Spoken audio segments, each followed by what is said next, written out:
wanted to put on. Yeah,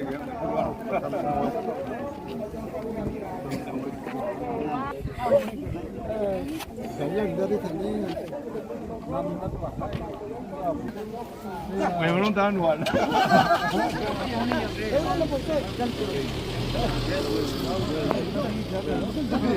Your body has rescue team.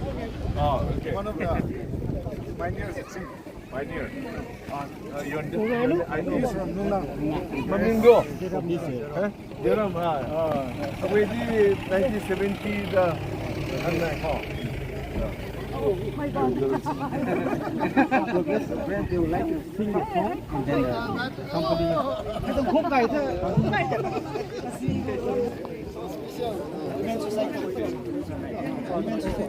Women's Society ไม่ปุ้ยนั่งก็เรือลุสวรรค์เห็นตัวให้ไปสอบกัน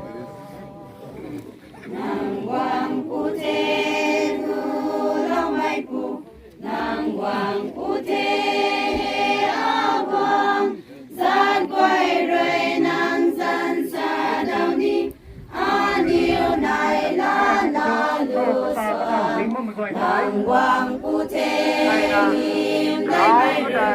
Namthanluang kau regan quang thế Tawa niu sang kau nai la khang Nang him kau regan quang thế Namthanluang puting Ariu ni nang ta sang kau Namthanluang puting aniu hau ni Nang ta lui ni mi nung kêu Namthanluang puting Niu xian mai kai bao Giêsu Namthanluang chu mai ta hau ni thế Him dai na ka lum bam ni Namthanluang puting nang kung ka hak Mig đời mong sinh mai nai la Bab le rian ra mai tai ma ge Nai ba in than sui mai cùng Namthanluang puting ku mai Giêsu Ram bài mai ka ngam ma ge Strin ding e nang rian ra mai tai Him dai mai nay la mai hai Namthanluang puting Ariu ni nang ta sang kau Namthanluang puting aniu hau ni Nang ta lui ni mi nung kêu Namthanluang puting Nhiều xian mai gai bao Giêsu Namthanluang chu mai ta hau ni thế Him dai na ka lum bam ni Namthanluang puting niu quan bam me Kim đàn mang mai ma xuân rơi Tha la ghé ting mi lê ca gan Rong bang sai tai nai bam me Namthanluang puting sa kiniu we Than mai ta tu bam khao ta Aniu nang ta ta riu mai hai Quang ni mai giang gai mai ye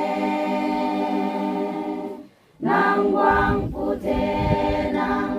puting Ariu ni nang ta sang khao Namthanluang puting aniu hau ni Nang ta lui ni mi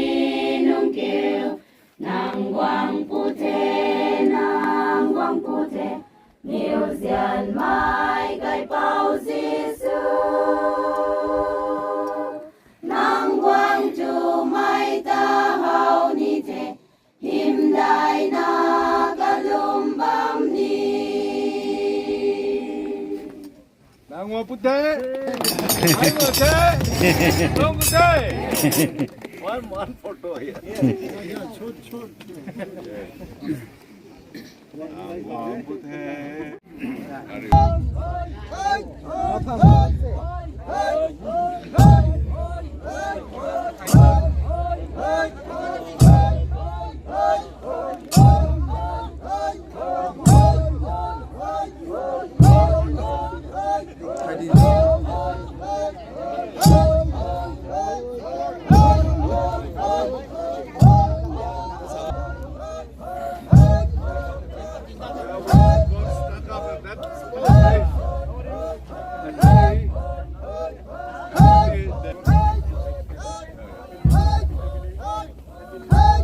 Last time for ordination, thank you.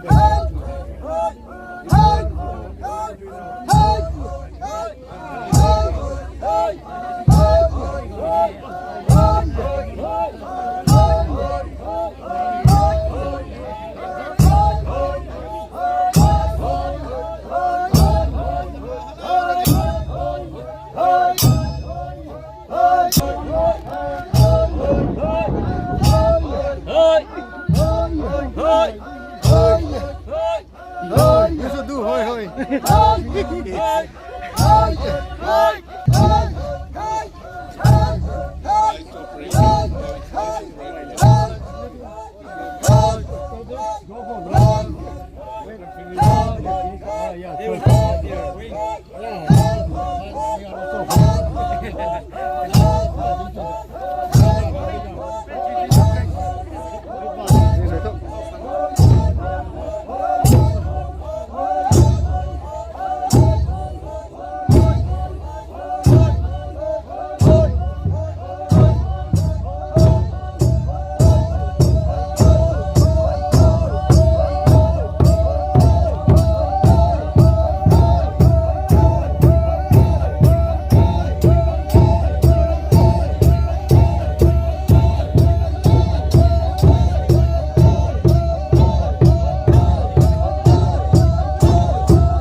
Bless this memorial stone, which will remain for a long time to remind the establishment of the Catholic faith in this village, and bless the community and all around, that the land may be holy and be blessed, and those who live in this area, in this village and surrounding villages, may live in peace and prosperity, believing in you and proclaiming your word, and all may enjoy living in peace in your kingdom. We make our prayer through Christ our Lord. Amen.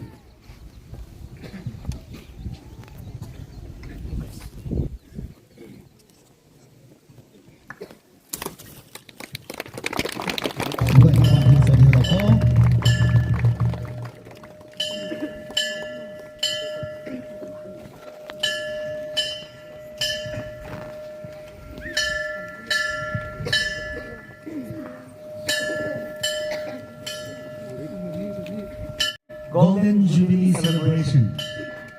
St. Joseph's Catholic Church, Namthanluang. St. John's Parish, Numba, Noned District, Manipur. The Lord has done it this very day. Let us rejoice today and be glad. Psalm 118:24. Blessed by Most Reverend Dr. Linus Nelly, D.D., Archbishop of Ufal. Date 9th January 2025. May gwana ba? Hello to? Praise the Lord. Praise the Lord.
niu hu cao a niu cha tu mai pu sang dài lâu thế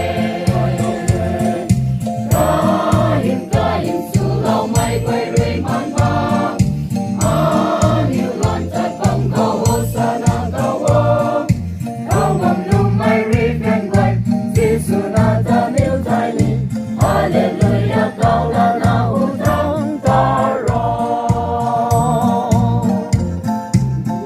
เราไปยังคนเลยนะเราหวังแต่ทันกูไทย I formal introduction สุริตลำไทยกลำทุกกการให้สิ้นไปยังคนเลยนะอารามนำทันลอง St. Joseph's Catholic Church ให้ 18,250 days ให้อันนี้ Catholic ไม่from เลงเขาตัดสินนะตะวันเรากันไทยอันนี้หูแทงอันนี้ปูเบานุนอันนี้ปีไหนนุนอันนี้ไก่นอนนุนไรนะรำใบแต่ไงก็มีนุนตัวนี้อาศัยกันอยู่ตัวนี้เจ้านะกันอยู่ข้างนี้ภายในเรากันไทยกันอยู่ตัวนี้ไปนะได้นะทวนกูไทยกลำทุกกันอยู่ตรง dedication ไกหลังที่พิจารณาคนนะก็ไม่ติงกลมเริงูแคทอลิกไม่fromเลงเขาอันนี้เลยลุมเราแล้วนะอาศัยทุกกระแสง่ายแต่อันนี้ง่ายมันไปตวงไทยให้ไทยอันนี้ตวงไม่ไหวนะตวง contribution เสเริงบ้านไม่โน่นนี่ไทยกันไม่โน่นนี่ก็พิจารณาคนนะไม่ไหวนะแต่ได้นะทวนกูไทยก็นั่นนะ it's a mile It's a great, remarkable milestone. 50 years to be high Eli na ano yung tang pitong lamtay.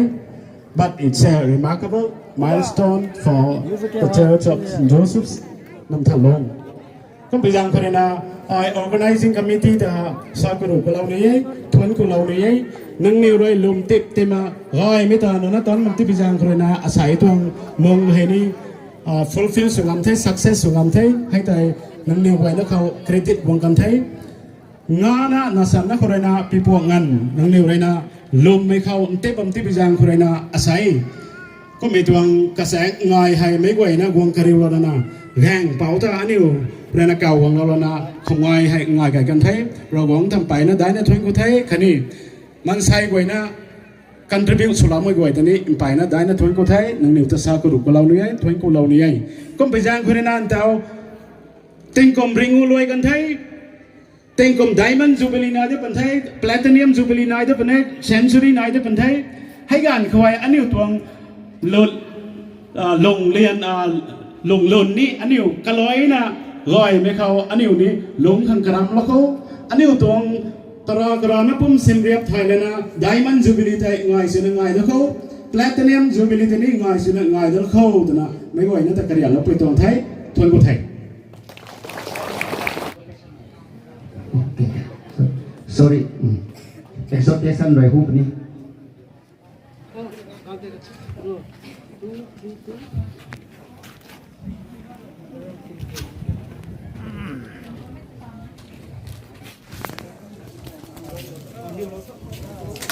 Ito na banda, matawag ko.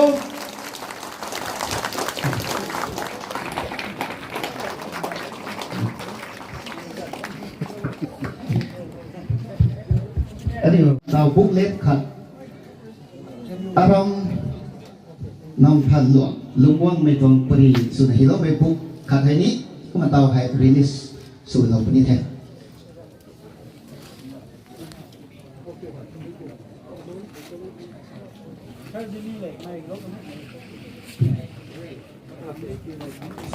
Father Augustine, Sir Jimmy, kami Mr. Timothy, kaniway rena. Tagan guk hak nak kesiap palo meton genealogy book tek.